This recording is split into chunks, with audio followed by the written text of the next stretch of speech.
রাজশাহী মহানগরী মনে হচ্ছে যেন স্তব্ধ হয়ে গেছে।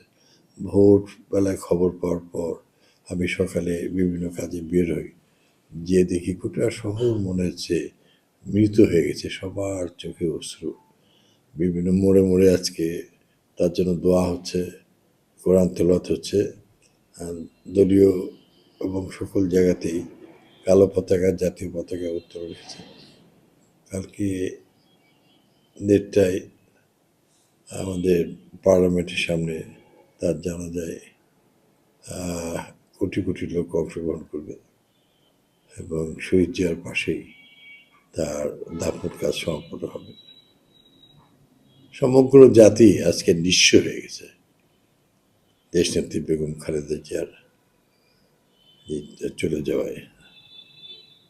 গত কয়েক মাসের যে আন্দোলন সংগ্রামের পর সমাপ্তিতে বিভিন্ন দলের মধ্যে মতভেদ সৃষ্টি হলো, উনি সবাইকে ডেকে একই সঙ্গে চলার এবং জন্য তিনি ব্যবস্থা নিয়েছিলেন। তিনি আধিপত্য শক্তির হাত থেকে বাংলাদেশকে রক্ষা করার জন্য সবাইকে ঐক্যবদ্ধ দেখতে হবে, গণতন্ত্রকে সুপ্রতিষ্ঠিত করার এবং দেশের জনগণের ভাগ্যের পরিবর্তনের জন্য, অর্থনৈতিক মুক্তির জন্য তার যুগান্তকারী অনেক পদক্ষেপে জাতি এগিয়ে যায়, বাংলাদেশ উন্নত হয়।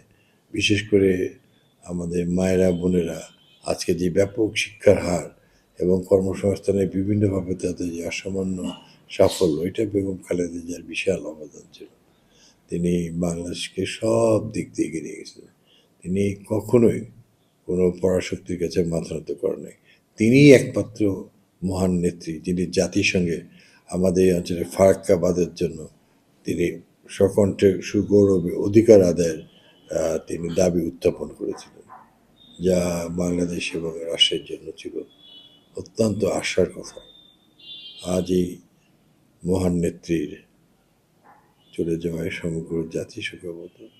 আমি মহান সৃষ্টিকর্তা আল্লাহর কাছে প্রার্থনা করি আল্লাহ যেন তাকে বেহেশত নসিব করে। আর সকল কর্মের মধ্যে দিয়েই দেশনেত্রী বেগম খালেদা জিয়া বিশ্ব যে সমস্ত নেতা নেত্রীর ইতিহাসে স্থান আছে তাদের সবার সুমহান উপরে স্থান থাকবে, এটাই আমার ধারণা।